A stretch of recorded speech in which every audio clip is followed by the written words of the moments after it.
In the late 1960s, an untraceable phantom terrorized Northern California.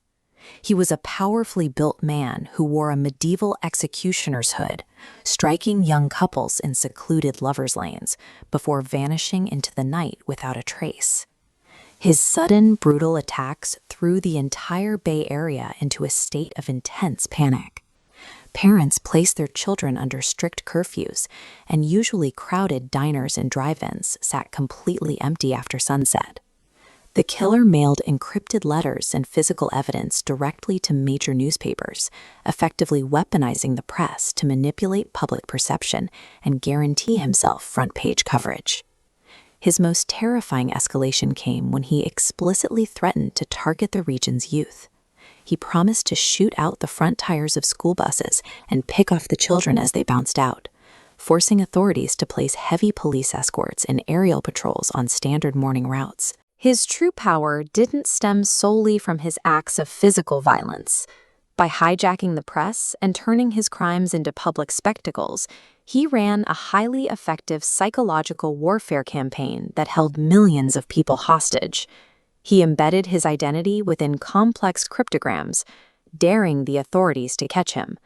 For decades, these rows of strange symbols stumped top analysts at the CIA, the FBI, and naval intelligence. He continuously fed the media new letters, mocking the police as bumbling blue pigs and bragging about his own brilliance, creating the illusion of an untouchable, omnipresent genius. The hysteria peaked when a caller claiming to be the killer phoned into a live local talk show to speak with attorney Melvin Belli. Half the country sat glued to their television sets, listening to a man threatening to kill kids on live air. It is one of the most chilling narratives in American true crime. But when we look at the hard physical evidence, the image of a criminal mastermind starts to crack. Did he really outsmart the world? Or were we totally deceived? The physical evidence tells a different story. The killer's actual cryptographic abilities were entirely elementary. His encryption methods weren't original concepts. They were lifted directly from basic, introductory library books on code breaking that were readily available to the general public.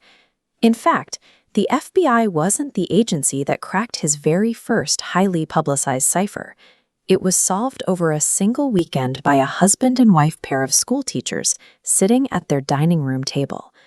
This chart shows exactly how his first code operated. It was a simple substitution trick, mapping distinct symbols to single letters. The translated text exposed a sloppy application of his own rules, littered with obvious misspellings. The evidence reveals a clumsy amateur reliant on basic substitution tricks. He did, however, learn from his early mistakes. His second major cryptogram, known as the Z340, was a much more complex trap that successfully baffled investigators for 51 years. It wasn't until 2020 that an international team finally broke it. Doing so required custom decryption software, generating hundreds of thousands of algorithmic variations, computational power that the mainframe systems of the 1960s simply lacked. This is a visual breakdown of the Z340. It is a homophonic transposition cipher, meaning multiple symbols represent a single letter, and the text itself has been shifted out of order. To crack it, the team had to discover a specific diagonal reading rule. You take a symbol in the corner, move one space down, then 2 spaces to the right, and extract the resulting letter. The decoded text of the 51-year-old mystery exposed a rambling, delusional rant about collecting slaves for the afterlife. If his codes were largely a facade, his physical escapes from crime scenes were equally reliant on blind luck and systemic police errors. Following the murder of taxi driver Paul Stein, police officers literally crossed paths with a stocky white man walking away from the crime scene.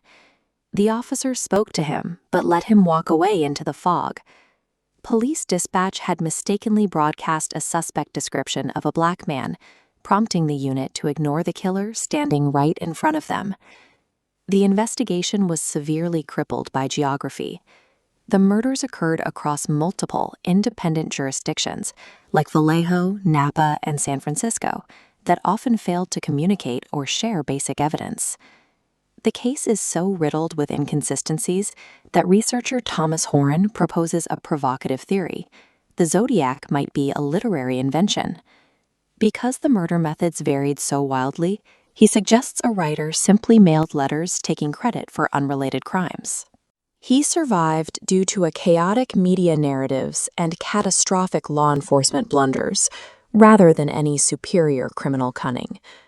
When you pull back the theatrical hood and discard the media hysteria, the psychological profile built by modern experts reveals a grounded reality.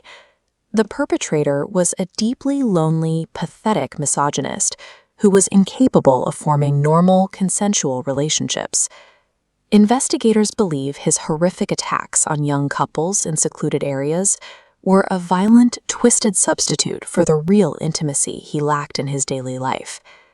Police investigated thousands of suspects over the decades, including Arthur Lee Allen, who was ruled out by DNA, but the case remains buried under false leads.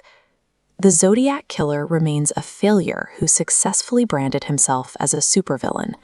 His ghost persists only because society granted him his ultimate wish: immortality through headlines and Hollywood movies.